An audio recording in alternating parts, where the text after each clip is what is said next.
Hey guys, we're gonna kick the channel off with the FPVCrate and see if it's any good for us Europeans. Let's see what we get.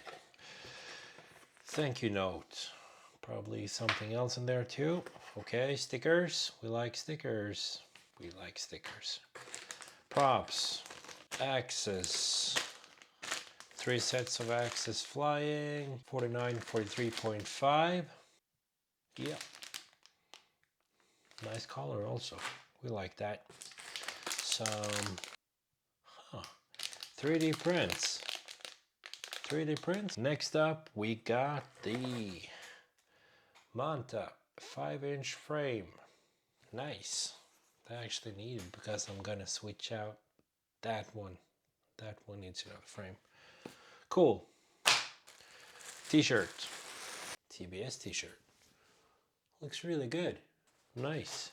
So, I like mystery boxes, but since I live in Europe, in Norway, I was curious about the value that the box had compared to what actually things would have cost in Norway. So the cost of the box for me with shipping was $91, and that is without any extra tax. If it's coming or not, I'm not sure yet, but we'll see in the mail in a couple of days.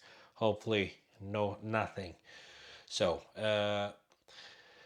the axis frame online was around $63, and a typical frame in Norway $20 to $25 extra, so there's plus 25 there.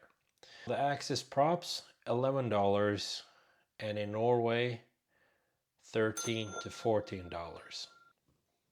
Still on a roll. 3D printed parts, that's a different ball game because we don't have a lot of stuff like that in the shops. Basically, if we do, it's from iFlight or something like that, so I'll just say around $20-ish, around there.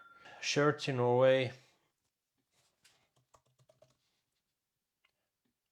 is around $10 on the FPVCrate site because everything there is on sale, so let's just presume it's $10. Typical shirt in Norway is around $20. I checked the FPV sites or drone sites we have, so around $20 for a shirt. And shipping in Norway is around $8 to $10. So the total value here is actually above what I paid for it so far, unless there's no freaking taxes coming. So I think it's a total value between 145 to 160, 70, something like that. So not bad. I think it's actually pretty good.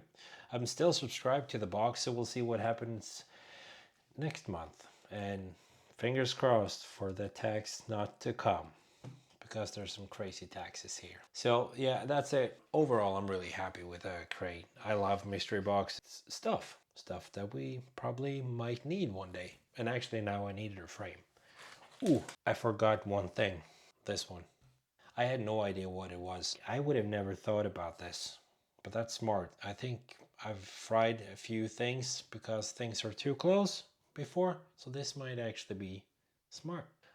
I'll pick one down. This is my 2.5 inch. As you can see, in between here, there's not a lot of space. So in a big impact, these boards or the Vista and the AIO might get in contact with each other. We don't want that. This is actually a pretty good board to put over. And it's 30 by 30 and 20 by 20 as well. So you can actually just put it right over. I'm not going to take it off and do everything right now, but that is smart, FPVCrate. I would never have bought this because I probably would need it. This might save me some money. So thank you. Next video, we are taking all the stuff from that over to the Manta frame. See ya.